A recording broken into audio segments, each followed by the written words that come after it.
principal sir, ma'am, and staff of this school. Today, I am going to say something about English language. First of all, I will introduce a little bit about myself. My name is Kuldeep. I am from Jammu, and I have been in this profession for last 21 years. And I have given my lectures in some schools, and I have trained some students from different schools. I would not mention the names of those schools, but like JK Montessori School, Sunshine Schools, these are schools where I work as a spoken English trainer. I have trained their teachers, near about 200 teachers I have trained. And it was not like that I taught them full course. There were workshops with them, and on the basis of those workshops, those teachers are doing brilliant things in their subjects. So I would not say that maths teacher will also learn from me that how to teach maths well, but other teachers, on the basis of my experience, whatever I have found that what can we do and which are the drawbacks due to them, we are not able to train students to such level that he would perform according to the needs of time. Like if we would talk with some students from some schools like Presentation Convent School, Gandhinagar, or some schools like Cornwall Convent, these are the two schools I consider that they are doing well. They are preparing students according to how we should teach them English.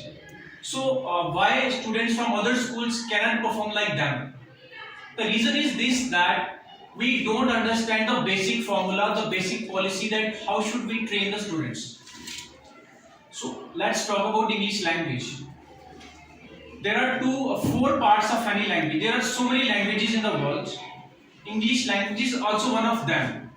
So all the languages are equal. I would not say that English is the language that it is must for us, but it is must for us because we are obligated, we are compelled that we have to make ourselves perfect in this language, because our curriculum is in English. We have English medium schools all over here, excluding government schools. So if we are weak in English, obviously the students whom we teach, definitely we cannot prepare them in English. If we have some drawbacks, I would not say that all the teachers are not perfect in English. But there is difference between teacher and a trainer, because you have burden of exams. You prepare students for U1, U2 final exam and other one exams. But we don't have burden. We have free time. We have free time at home that we can do research on English language also. But you can say like that this is a phenomena process that in which you cannot understand English from its basics, because you teach students as a subject. So this is attitude. When you take English as a trainer, like if you have to train students in spoken English, automatically you will become perfect in English. So this is the difference that you take when you take language as a subject, that you understand different things. But when you take that particular language as a language, then you understand the basics and real things in that thing. Because ultimately English is a language. Am I right? Yes, sir. So we have doubts. We have doubts in English. If you have doubts in English, you can share those doubts with me. So I know that in one day we cannot achieve anything that for long term. But I think on the basis of my research, because you all are graduates, you have read so much English, you have done so many things in English, and you have cleared so many classes. So of course you are intelligent, that's why you did those things. So I think in one day also I can motivate you to such level that you can perform well for your students. So first of all, this is session for you. If you have some doubts in English, that like there are 5 chapters in English all over the world. Out of these 35 chapters, we don't find anything else. So if you know these 35 chapters, you can say that I am perfect in English. But for teaching in some normal school, we only need 5 chapters. If those 5 chapters are cleared, you will not face any kind of problem, and you can prepare students to any level. Even he can clear some competitive exams, little bit competitive exams also, except CGL and that one TOEFL, like those exams. So if you have some doubts, you can share those doubts with me in English language.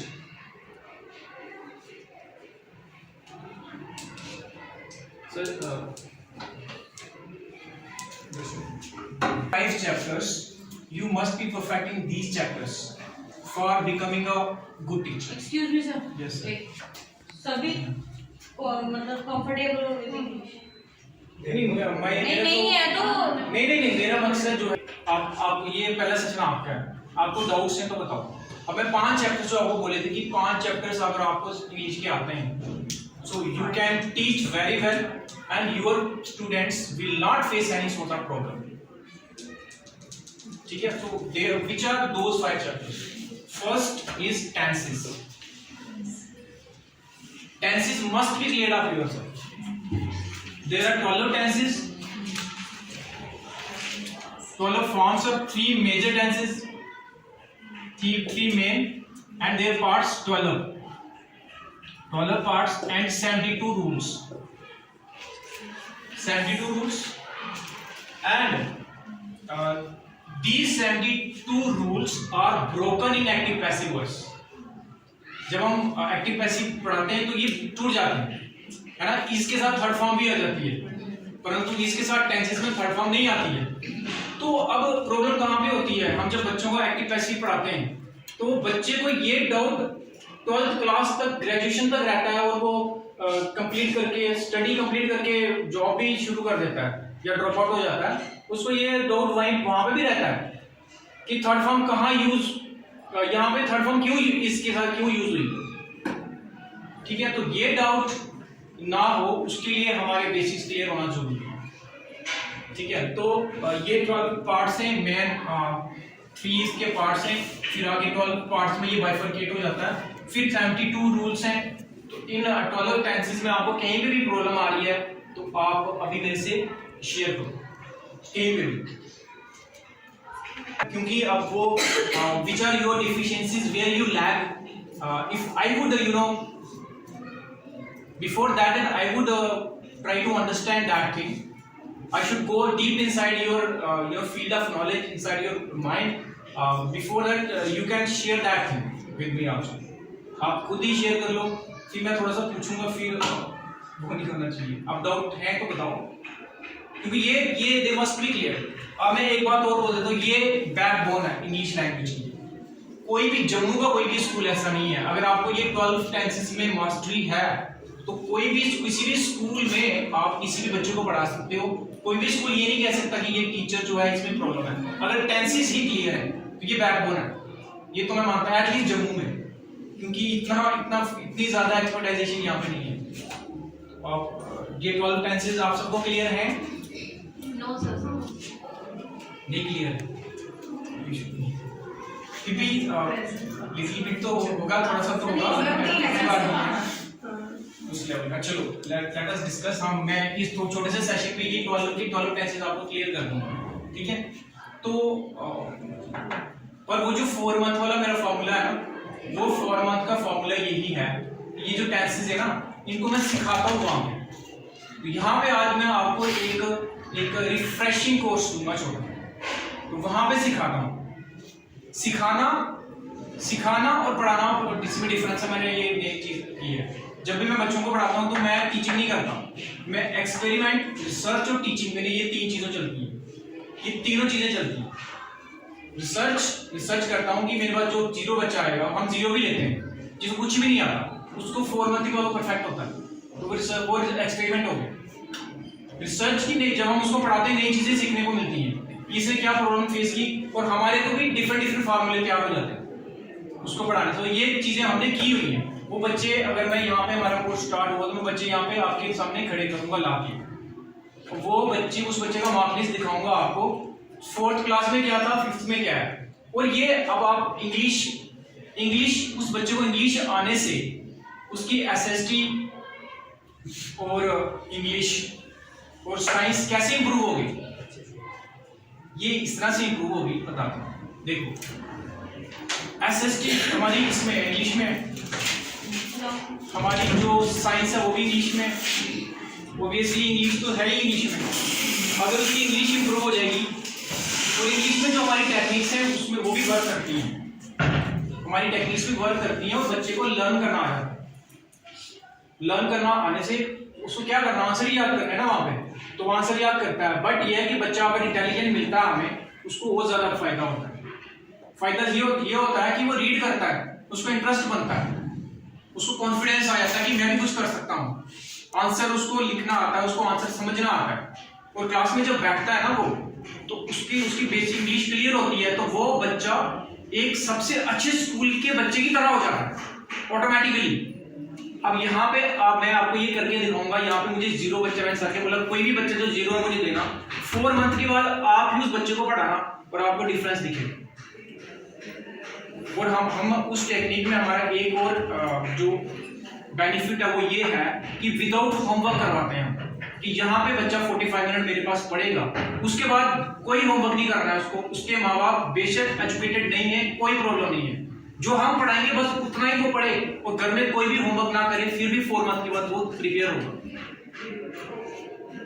ये तो थी चलो हमारी क्या techniques है, वो एक different issue है कि अब आपको वो एक्सप्लेन करूं तो आप उनको ट्राई करोगे, पर ये आपकी पर्सनल ग्रूमिंग के लिए है। ये 12 टेंसेस हैं, तो पहला प्रेजेंट टेंस, दूसरा पास्ट, तीसरा फ्यूचर। अब सबसे पहली बात है कि टेंस क्या होता है, टेंस का मतलब क्या है, कोई बताएगा आपने से? टाइम है ना, टेंस क्या है, टाइम। अब टाइम के साथ एक चैप्टर रिलेट करता है, एक टेंस का एक चैप्टर है, उसके बिना टेंस चल ही नहीं सकता। वो कौन सा चैप्टर है, वो बता सकता है? मतलब वो बच्चे को अगर हम वो चैप्टर ना पढ़ाएं तो ये टेंस पढ़ाने का, हाँ वो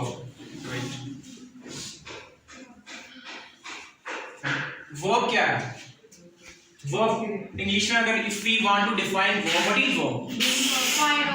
एक्शन वर्ड्स, खाली एक्शन वर्ड्स ही वर्ब होते हैं। वर्ड्स खाली verb means doing words like eating, sleeping, scolding, slapping, falling. Can we say that the whole verb is limited to this definition? Verb की इतनी definition होती है, खाली एक्शन वर्ड से तो और भी कुछ वर्ब और भी कहीं हमारी हेल्प करती है ना। वर्ब के 2 पार्ट होते हैं, कौन कौन सी वर्ब होती है? एक होती है मेन वर्ब और दूसरी कौन सी होती है? Helping verb. हेल्पिंग वर्ब को एक्सिलरी वर्ब भी बोलते हैं, है ना। अब ठीक है, तो मेन वर्ब क्या क्या काम करती है? एक सेंटेंस में एक सेंटेंस कंप्लीट करने के लिए, है ना, फ्रेम करते हैं जब हम, वहां पे एक है ना, एक उसको मीनिंग देती है ना, डूइंग वर्ड जो होता है उसको एक्सप्लेन करती है, वो डूइंग वर्ड खुद ही होती है। तो हेल्पिंग वर्ब कौन कौन सी है? is a, has have, will, है ना। तो अब ये भी तो वर्ब है ना। अब ये हेल्पिंग वर्ब क्या काम करती है? 3 चीज हमारे लिए हमें टाइम जो हमें टेंस में बताएंगे, अगर इज मान के यूज करेंगे नहीं, तो प्रेजेंट टेंस। यहाँ पे हम बोल रहे थे ना, आप बोल रहे थे कि डूइंग, हां डूइंग वर्ड्स क्या होता है? वर्ब होता है। मैं बोल रहा हूँ हेल्पिंग वर्ब डूइंग वर्ड मतलब एक्शन वाला काम भी करती है या कोई और काम भी करती है? तीन बताता हूँ, 3 चीजें। पहला होता है स्टेट ऑफ बीइंग, दूसरा होता है स्टेट ऑफ पोजेशन और तीसरा होता है state of action. State of being, state of being का मतलब है मैं क्या हूं। I am Kuldeep, I am Kuldeep. अगर मैं बोलूं आई एम ए कुलदीप तो ठीक है, क्यों ठीक है? अगर मैं आई एम ए कुलदीप बोलूं तो ठीक क्यों नहीं है? ये मैं देखो, ये मैं कोई आपको इंफीरियर कॉम्प्लेक्स में नहीं डालना चाहता कि मैं आपसे ज्यादा इंटेलिजेंट, पर मैं बोल रहा हूं कि अपनी अपनी फील्ड होती है, हमारी अपनी फील्ड। अब ये डिफरेंट प्रोसेस है कि सबको इंग्लिश जो है सबकी एक ही जैसी होनी चाहिए, but what can we do, we have this kind of system. हमारा सिस्टम ही ऐसा है ना। तो इसलिए मैं ये बता रहा हूँ कि जो knowledge, this is about sharing of knowledge. अब state of being, state of possession और स्टेट ऑफ एक्शन, ये 3 चीजें ना। अब मैंने आपको बताया आई एम कुलदीप गलत क्यों है, तो गलत ठीक है। आई एम ए कुलदीप गलत क्यों है? आई एम ए कुलदीप, अगर कोई बच्चा आपकी क्लास में उसका नाम है रोहित, वो बोलता है ma'am I am a Rohit, तो आई एम ए रोहित गलत क्यों है? सर क्योंकि सर आपका नेम है, आप एक यूनिक पर्सन हो ना, तो यूनिक उसके साथ ए नहीं लगाएंगे ना, प्रॉपर नाउन है। हाँ प्रॉपर नाउन है, राइट। हाँ दिस है ना। तो मेरे पास एक कुत्ता है, उसकी इंग्लिश क्या होगी? आई हैव डॉग और I have a dog. I have ये डॉग क्यों है? डॉग क्या है? कॉमन है, कॉमन नाउन है उसके साथ, ठीक है। ये नाउन की वो है आपको नॉलेज है ना। अब थोड़ा सा और नाउन पे जाते हैं थोड़ा सा। 3 सेंटेंसेस हैं। He is honest, he is honest, he is a honest और ही इज एन ऑनेस्ट। इनमें कौन सा करेक्ट है? he is an honest। ठीक है। एक मैंने बोला ही इज ऑनेस्ट, एक बोला ही इज ए ऑनेस्ट, तीसरा बोला he is an honest. he is honest। कौन सा करेक्ट है? First he is honest। First word, ठीक है। ये करेक्ट क्यों है? ये क्यों करेक्ट है?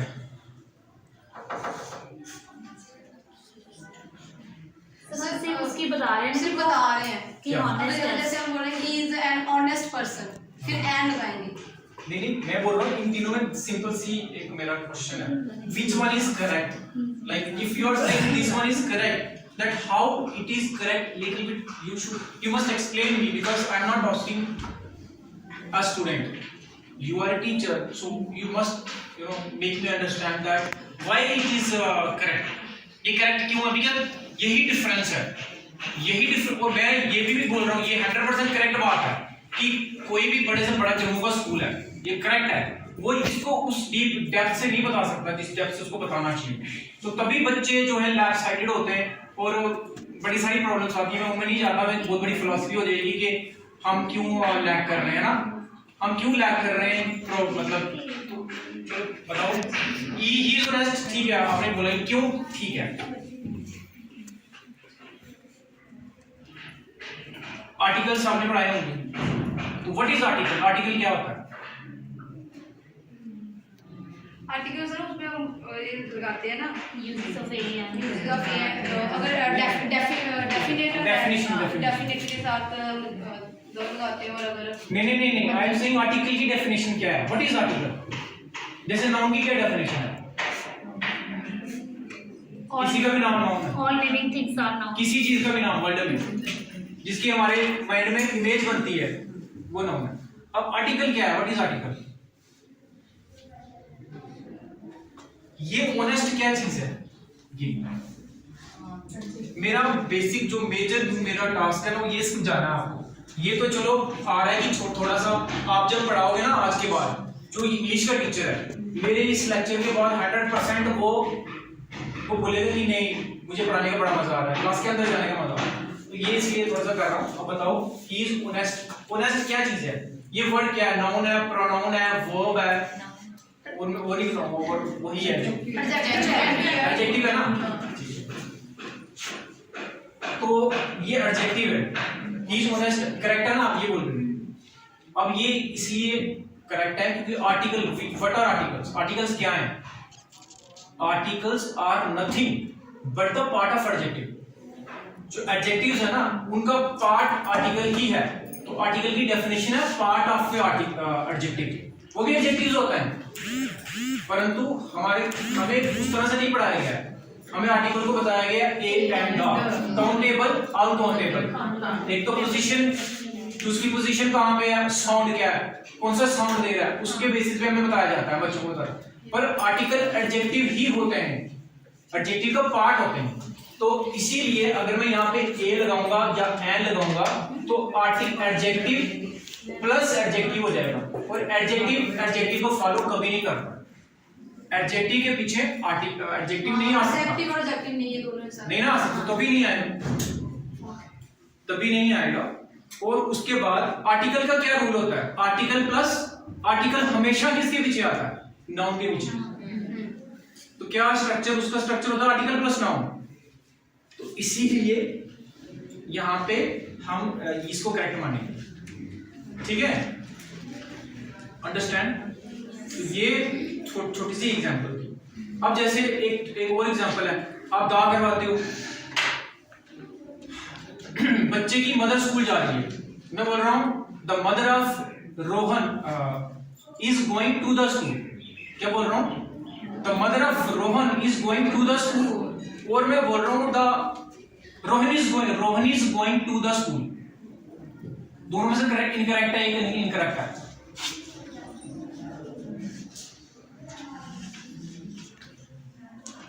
एक इनकरेक्ट है, Rohan is going to the school, the mother of Rohan is going to the school. इन दोनों में से एक इनकरेक्ट है, कौन सा इनकरेक्ट है?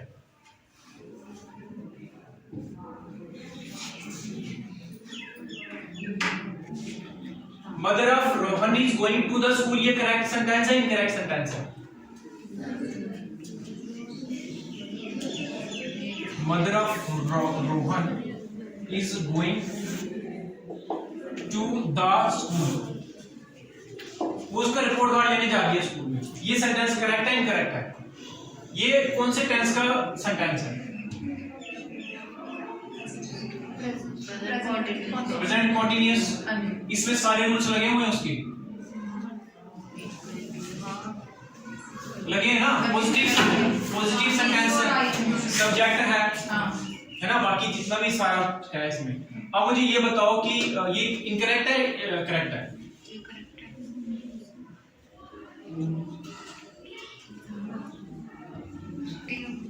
यस सर, करेक्ट है। Mother of Rohan is going to the school, ठीक है। अगर मैं इस तरह से बोलूं mother of Rohan is going to school, ये करेक्ट है या ये करेक्ट है? अगर मैं यहां से दा को हटा देता हूं, फिर ये करेक्ट है, इनकरेक्ट है?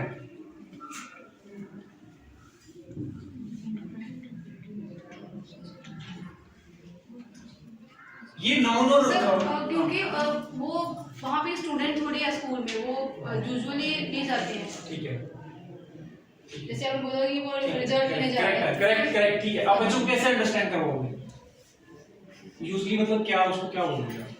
ठीक है, आपकी माँ बात ये अच्छी, तो क्या उसमें फिर क्या चेंजेस करोगे आप? दाग हटा दोगे, हटाओगे या नहीं हटाओगे दाग? अगर Rohan is going to school लिखेंगे, हाँ ठीक है, तो मदर के लिए दाग लगाएंगे, क्यों? क्योंकि वो सर, क्योंकि वो एक क्या बोलते हैं, मैं बोल दो वो जी, मैं किसी वर्क के लिए जा रहे हैं वहाँ पे। हम कोई भी काम करते हैं उसके दो पर्पस होते हैं, एक प्राइमरी पर्पस, एक सेकेंडरी पर्पस। प्राइमरी पर्पस कौन करता है? रोहन। हाँ। तो सेकेंडरी पर्पस के लिए जा रहे हैं। जब भी कोई काम सेकेंडरी पर्पस के लिए किया जाए, वहां पे आपने दाग लगाना। मेरी बात समझ रहे हो? ठीक है, तो ये इसका था। नॉन और आर्टिकल का थोड़ा सा आपको वो दिया मैंने कि अगर आप बच्चों को कराओगे, अगर आप इस तरह से आपको क्लैरिटी होगी कॉन्सेप्ट्स की, तो बच्चों को मजा आएगा पढ़ने में, आपको पढ़ाने का मजा आएगा। ठीक है, तो चलो आर्टिकल और नाउन में थोड़ा सा लेते हैं, क्योंकि आई थिंक की ये बड़े इंपॉर्टेंट कॉन्सेप्ट्स हैं। अब नाउन कितने तरह के होते हैं? बेसिकली हालांकि ये मैं स्पोकन में जब बच्चों को करवाता हूँ ना, ये नहीं कराता। स्पोकन में जब मेरे पास बच्चे आते हैं ना, तो जो स्कूल गोइंग बच्चे होते हैं उनको हम नाउन और आर्टिकल बड़ा कम कराते ही नहीं। बट एज ए टीचर ये इसलिए मोटिवेशन है ना, अगर आएंगे तो हम अच्छा पढ़ाएंगे, क्योंकि एक आप कह सकते हो इसको एक साइकोलॉजिकल एक प्रोसेस होता है। हमें एक मोटिवेशन मिलती है, हमारी आत्मा खुश होती है कि नहीं मैंने कुछ अच्छा सीखा लाइफ में। तो ये है बेसिक्स है इंग्लिश के। मतलब कितने नाउन है? Proper noun, material noun, abstract noun और कॉमन नाउन और कलेक्टिव नाउन, है ना। Collective noun police collective noun है, पुलिस एक कलेक्टिव नाउन है। Police is coming, police are coming. Police is coming, ये this is the problem. Okay आपने बोला पुलिस इज, है ना, तो people is the people are, people are. अब पुलिस और पीपल कौन सा नाउन है? फिर आप पीपल के साथ आर लगा रहे हो, पुलिस भी लगती नाउन है, उसके साथ इस क्यों लगा रहे हो? पुलिस आर, समझे ना?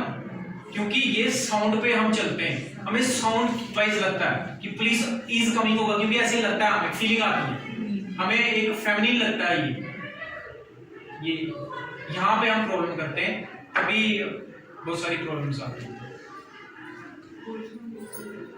ठीक है, अब एक और वैसे ही बोलते हैं, child is sleeping on the bed और child is sleeping on bed.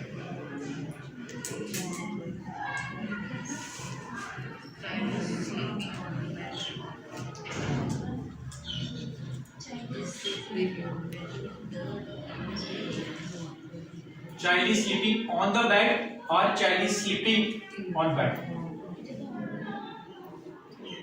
Bed का प्राइमरी पर्पस क्या है? स्लीपिंग। तो दाएं या नॉन? ठीक है, ये थे कुछ नाउन्स और आर्टिकल्स के थोड़े से, ठीक है, डाउट्स। चलो वहां पे आते हैं, इसकी बात कर रहा था मैं, state of being, state of possession, state of fraction. तो वर्ब ये तीनों काम करती है। स्टेट ऑफ पोजेशन कैसे करती है? I have got a car, मेरे पास कार है। I have got a car बोलते हैं ना, आई हैव अ कार भी बोल दो, चलो। आई हैव अ कार, तो हैव क्या है? हैव क्या चीज है? हेल्पिंग वर्ब है ना, उसमें तो पोजेशन का काम कर दिया, कोई चीज मेरे पास है। वर्ब तीनों काम करती है। I am Kuldeep, state of being, तो वर्ब ने एम क्या है? हेल्पिंग वर्ब ने फिर कौन सा काम किया? स्टेट ऑफ बीइंग का काम भी कर दिया, स्टेट ऑफ पोजेशन का काम भी कर रही है, स्टेट ऑफ बीइंग का भी कर रही है, स्टेट ऑफ एक्शन का भी कर रही है। तो ये डेफिनेशन लिमिटेड है। आज हम इतने ये लिमिटेड नॉलेज लेके बच्चों को पढ़ा रहे हैं, अब बताओ बच्चा कैसे क्लियर हो ही नहीं सकता। तो वो क्या निकलेगा? वो इनकम्प्लीट प्रोडक्ट निकलेगा, तो सारा सत्यानाश करेगा और सबका सत्यानाश करेगा। हालांकि उसको जॉब मिल जाएगी, क्योंकि यहाँ पे मिल जाती है, दिल्ली में तो चलो डिफरेंट फिनोमेना बाहर, पर वो इनकम्प्लीट ही रहेगा। फिर वो हर फील्ड में इनकम्प्लीट नॉलेज ही लगाता है। मॉरल वैल्यूज की उसकी क्योंकि वो लाइफ में कुछ भी फॉलो नहीं करता, क्योंकि जब वो कहीं पे देखता है, वो बोलता है मेरे को नहीं आ रहा, तो वो बोलता है यार मैं इनकम्प्लीट नॉलेज लेके इतनी दूर पहुंच गया हूं, तो फिर मैं कोई बात नहीं, जो मर्जी करूं। तो हम इसलिए इनकम्प्लीट इसीलिए हैं कि हम किसी भी फील्ड में जाएं, उसकी हमें कंप्लीट नॉलेज मिलेगी ना। नॉलेज का बेस एक ही जैसे होता है। नॉलेज का बेस एक अमेरिका में कॉन्सेप्ट है, लोगों को नहीं पता कि अमेरिका में अगर कोई किसी भी सब्जेक्ट में सुपर जीनियस निकलता है, पीएचडी कर लेता है ना, मतलब 100 में से 100 लेता है, तो वो किसी भी फील्ड में जा सकता है। वो बोलते हैं वो फिजिक्स भी पढ़ सकता है, केमिस्ट्री भी पढ़ सकता है, क्योंकि उसने एक फील्ड की मास्टरी की है, तो वो किसी भी फील्ड में उसको बेच सकते हैं, किसी फील्ड में रिसर्च उसको अलाउ होती है। हमारे कंट्री में तो नहीं होती, जो इंग्लिश में पीएचडी करेगा उसको नहीं